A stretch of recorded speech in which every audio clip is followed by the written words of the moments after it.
Queridos irmãos, que a graça e a paz do Senhor Jesus sejam com todos vocês. Sejam bem-vindos a mais uma aula em busca, do aperfeiçoamento da palavra de Deus, procurando manejar bem a palavra do Senhor, buscando graça, crescimento espiritual, crescimento no conhecimento. É que nós estamos aqui dando continuidade no módulo de filosofia do nosso curso Bacharel em Teologia. Essa é a aula de número 2.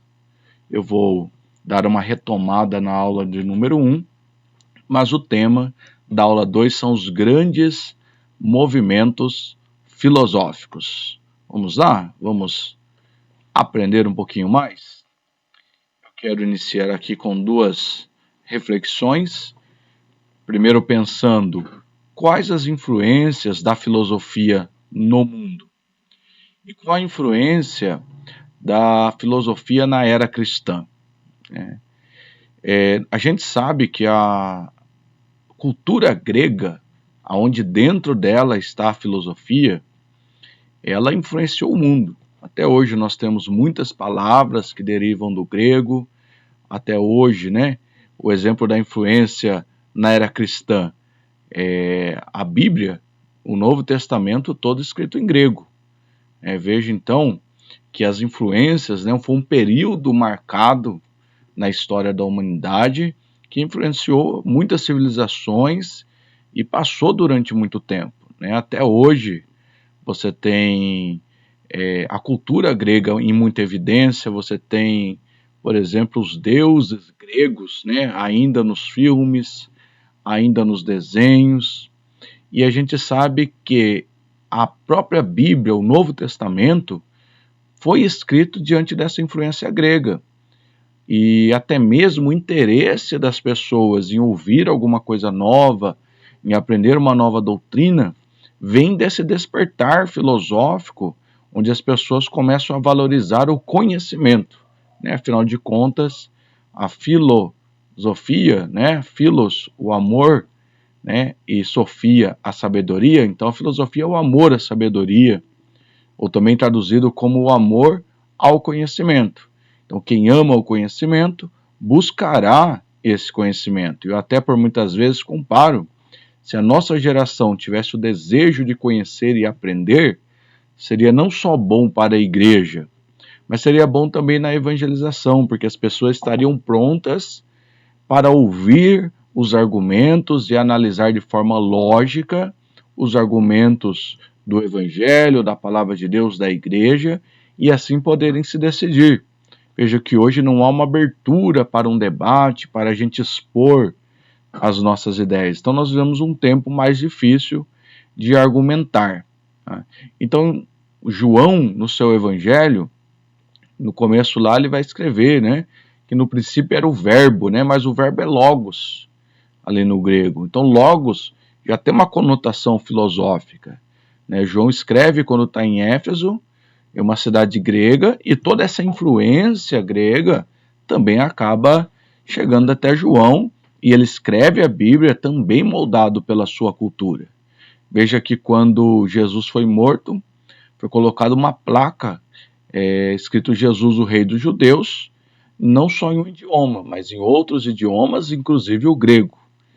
Veja que o grego, ele abre portas para a pregação do Evangelho, não só em Jerusalém, não só na Judéia, na Samaria, mas até os confins da terra, porque a língua padrão daquele tempo era o grego. Então veja, se hoje, dependendo do lugar do mundo que eu queira ir pregar o Evangelho, eu vou ter que estudar o inglês ou algum outro idioma. Para os apóstolos pregarem o Evangelho, eles já sabiam o grego. Então era simplesmente ir pregar o Evangelho.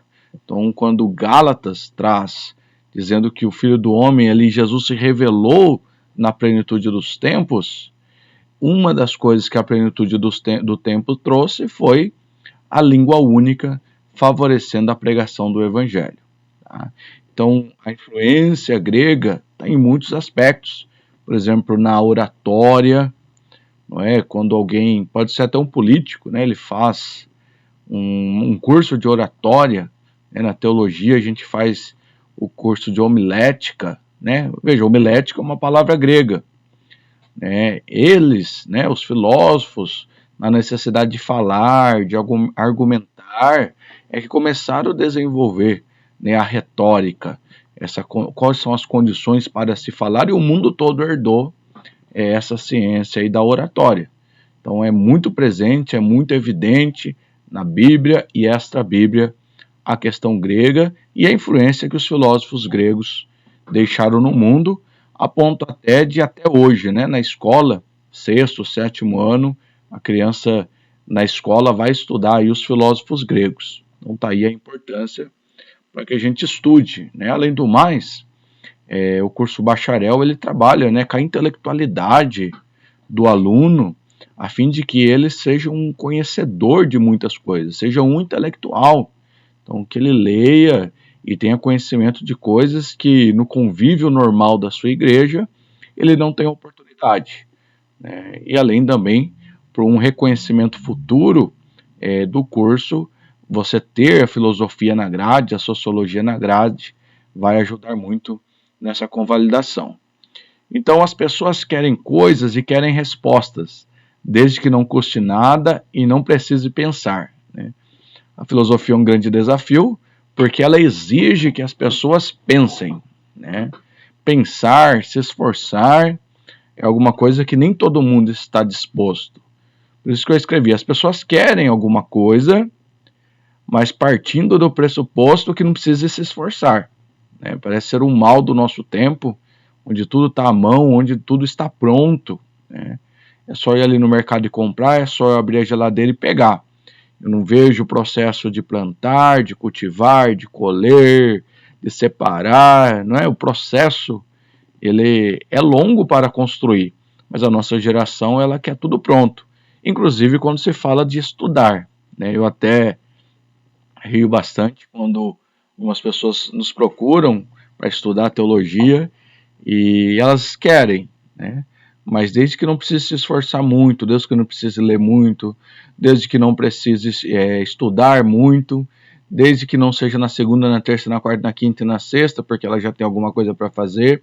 Então elas querem uma coisa, mas não estão dispostas a abrir mãos de outras, né? Claro que tem as exceções, pessoas se dedicam, estudam de madrugada, viajam longas distâncias, mas é o próprio amor ao conhecimento, o amor ao seu chamado que faz isso.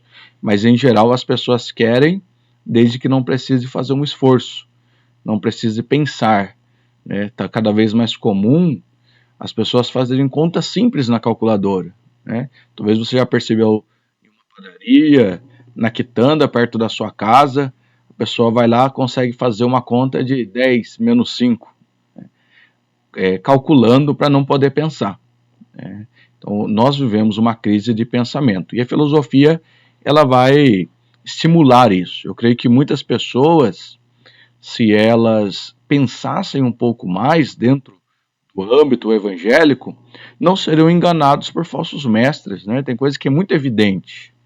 A questão é só começar a pensar para descobrir as farsas que existem por aí. Então, a filosofia é a arte de pensar. Aí eu peguei aqui uma frase de Henry Ford: pensar é o trabalho mais difícil que existe.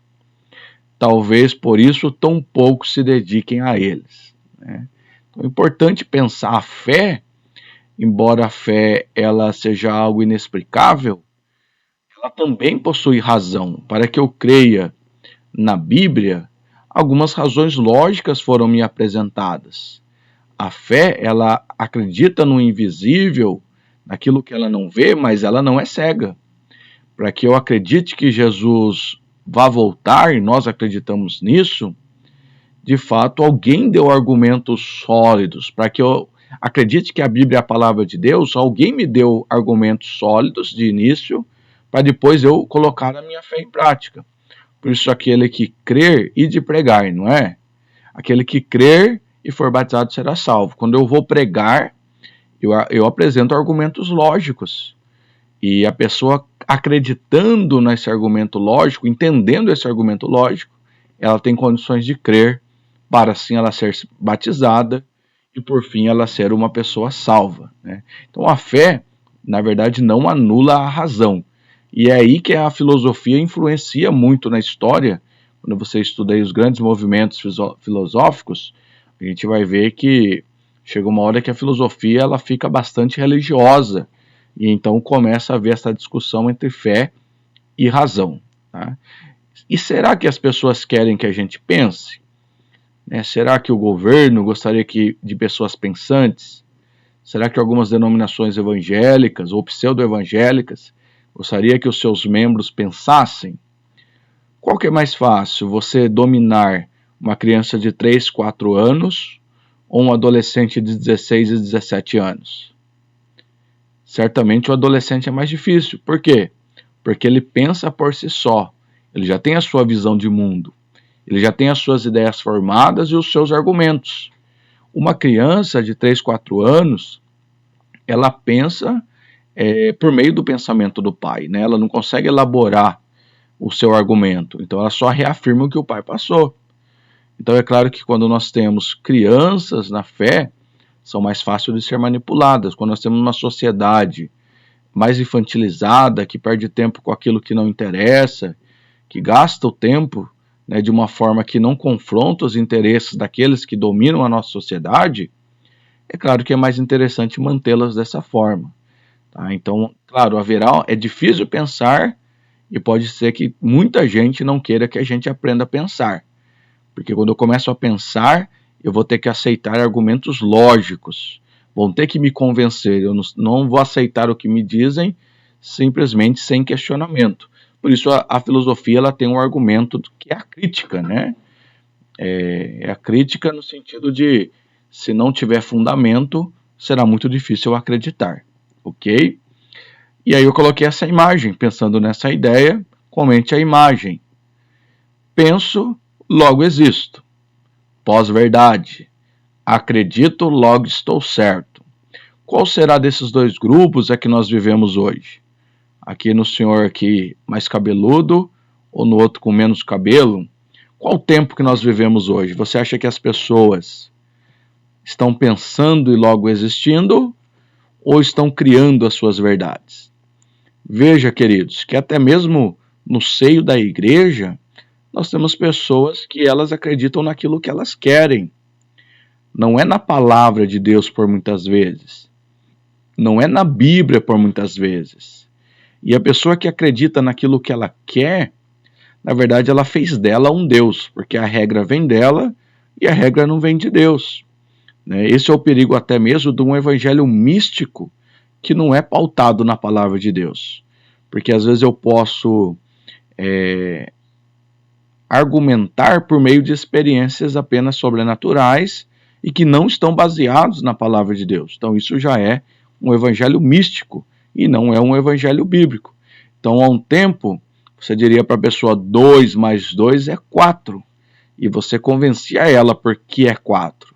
Hoje você argumenta 2 mais 2 é 4 e a pessoa, se for conveniente a ela acreditar que é 5, ela vai dizer, mas não importa, eu continuo acreditando que é 5, porque eu sempre ouvi falar que é 5, eu cresci acreditando que é 5, a minha religião diz que é 5, e eu vou criar a minha verdade, e essa verdade normalmente favorece a ela.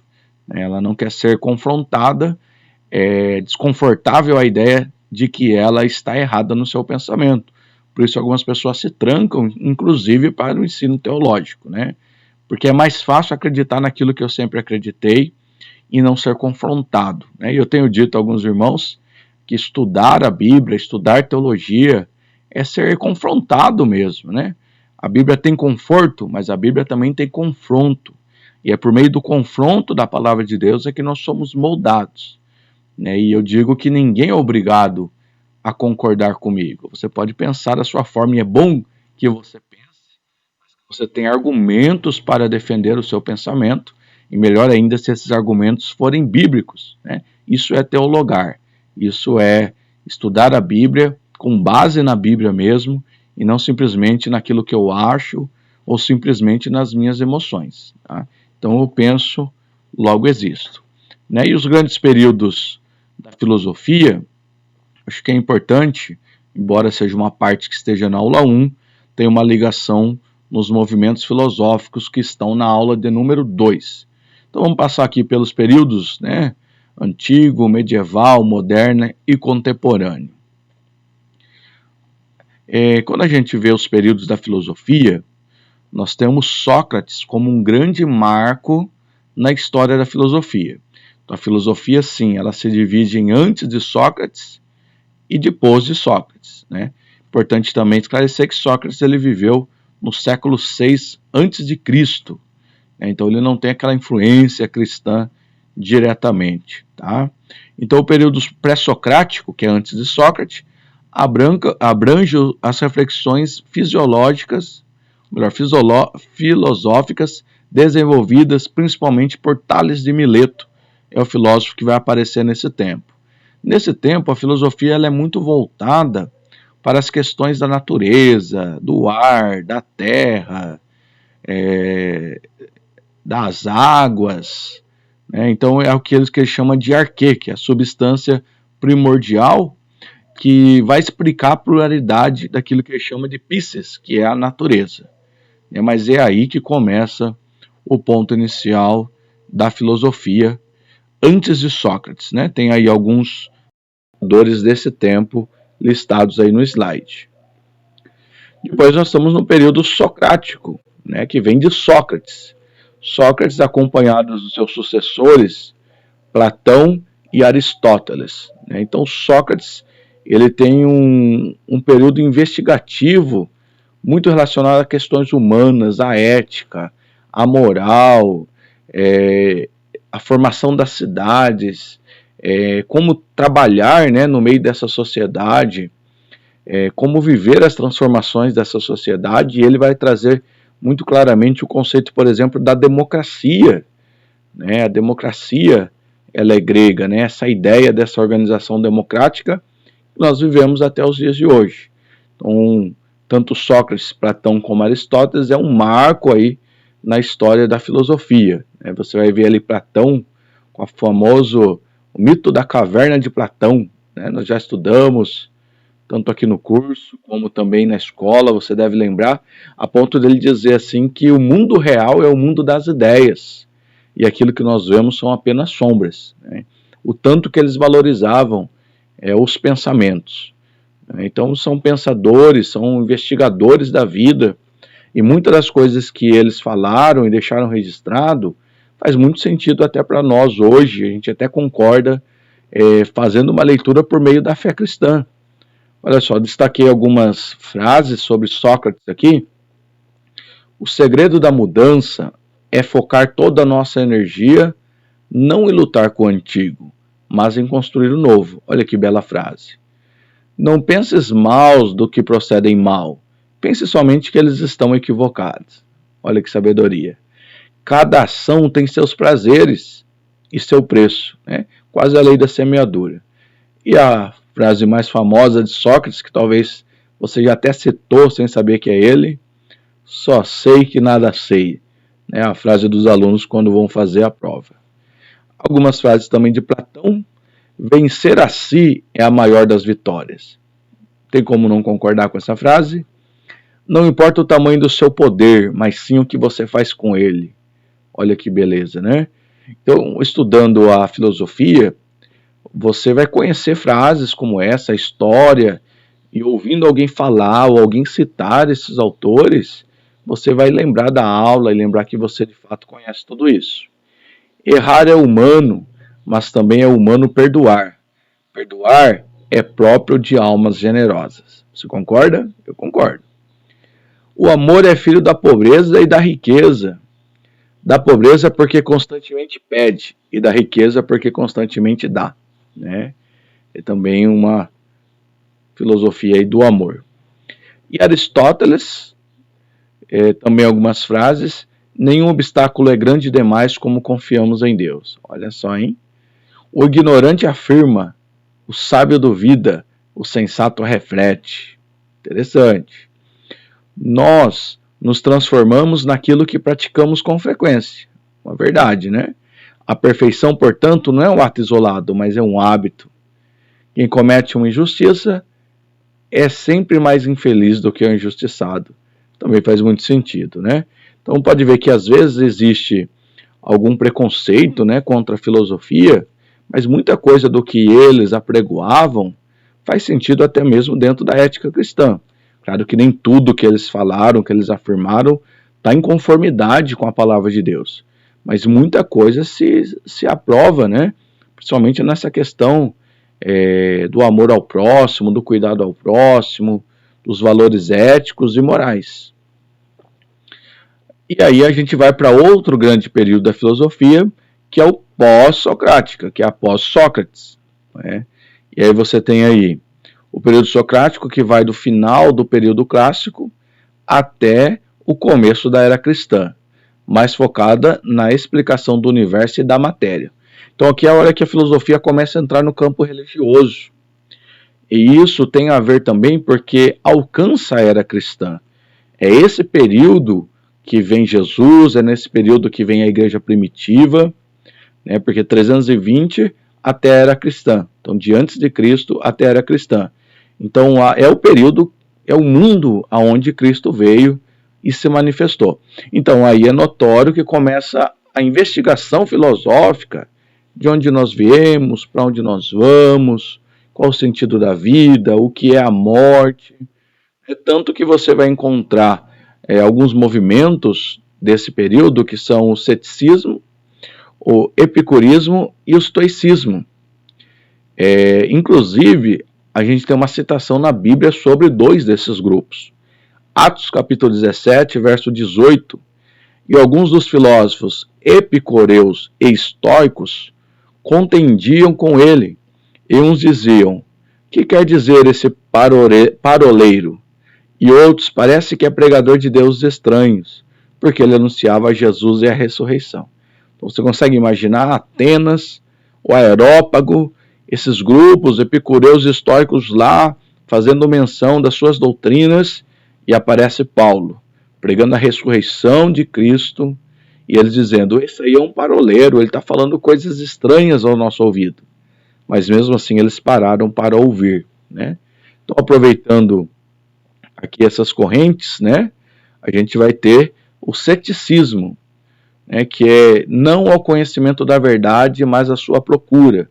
É um grupo dessa época que sempre vai defender que não há uma verdade absoluta e que essa verdade sempre deve ser procurada e ninguém tem um conhecimento completo e universal, né? Tem aí no nosso material, muito representado aí por Pirro. E Paulo, né, discutindo lá com os epicureus e com os estoicos. O que são os epicureus?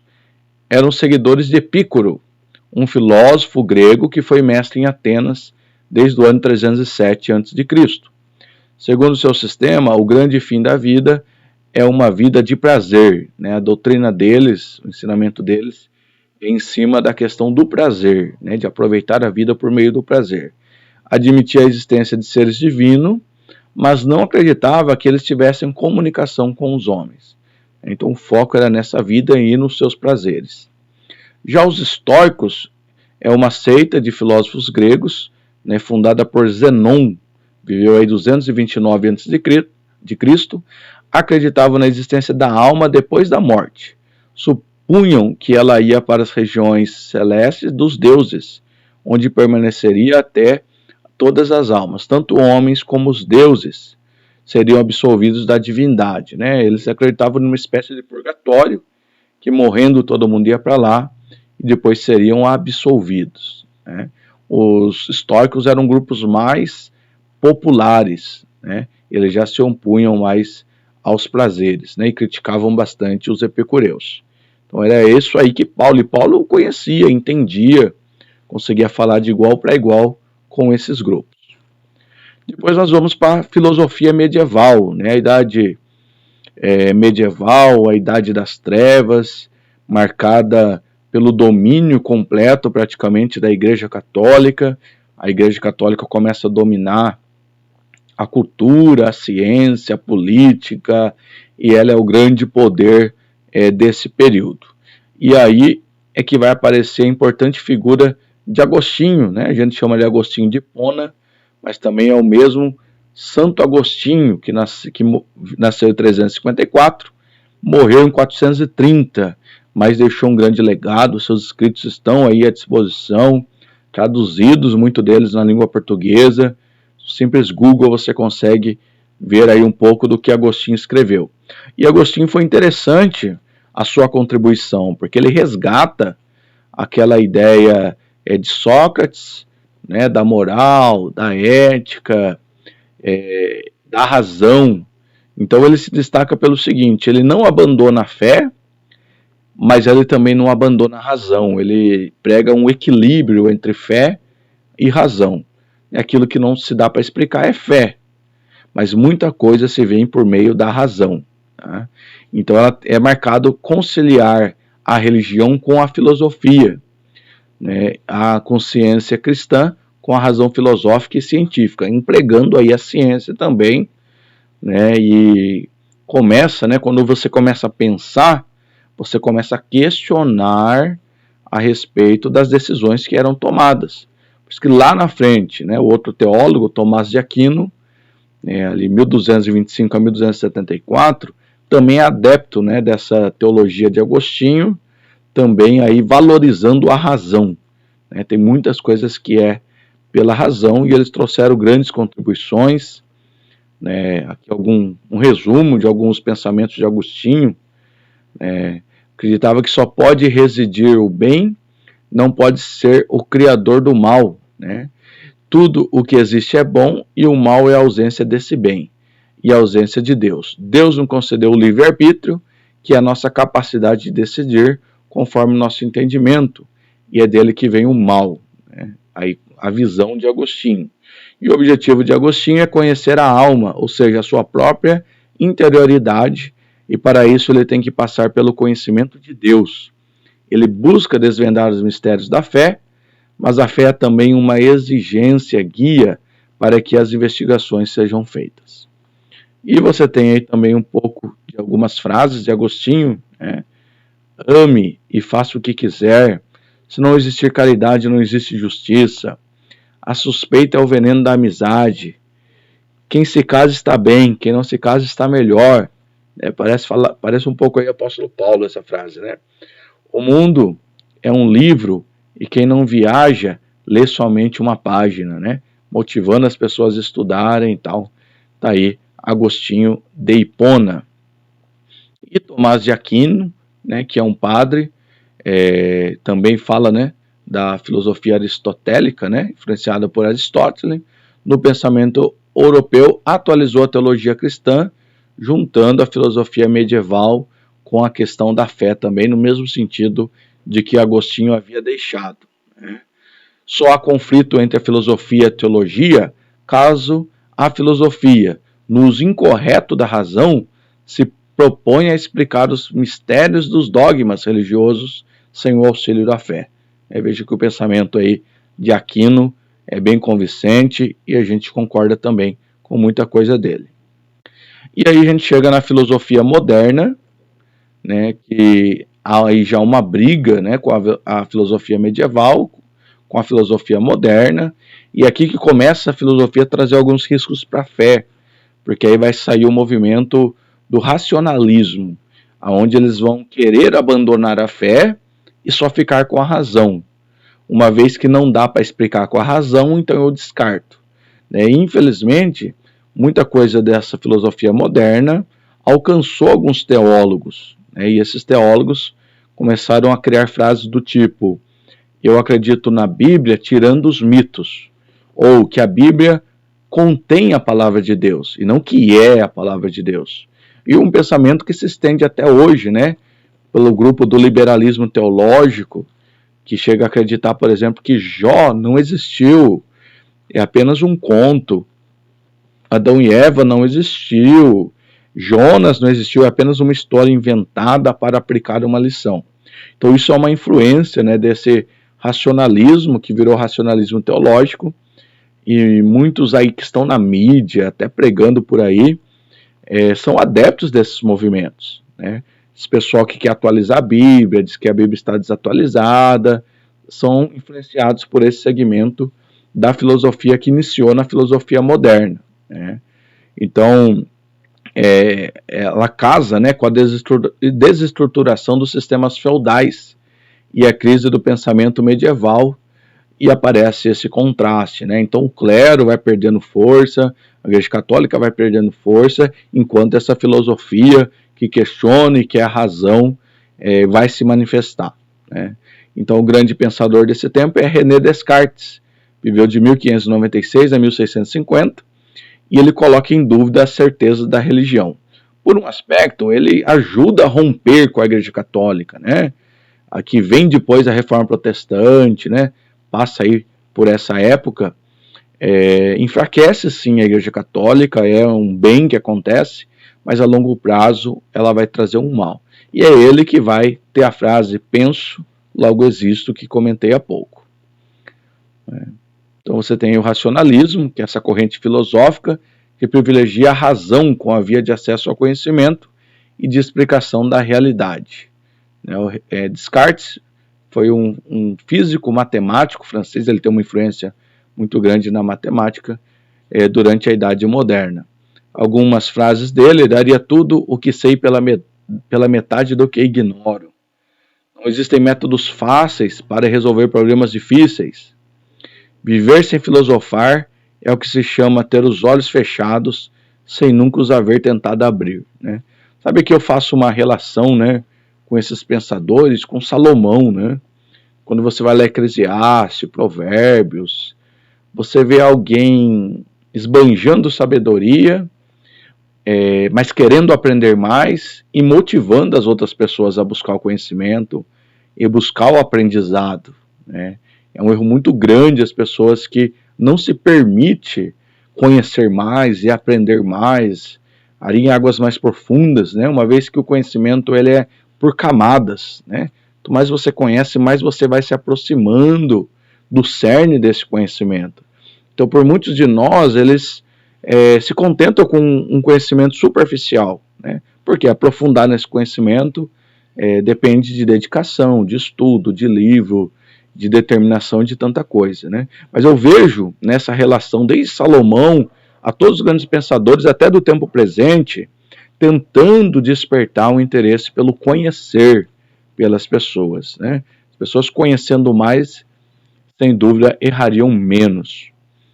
E aí a gente chega na filosofia contemporânea, né, que alcança, né, segundo alguns pensadores, até os dias de hoje, e ela é muito ligada, né, àquela briga de classes, né, quando a gente estudou sociologia, né, porque ela vem impulsionada pela Revolução Industrial, pela Revolução Francesa e pela questão dos ricos e os pobres, e os pensadores, os filósofos vão sair dentro desse contexto, né, na consciência de classe, na lutas de classe, e aí vão surgir vários pensadores, e a gente tem acesso, né, até hoje a muita herança desses pensadores.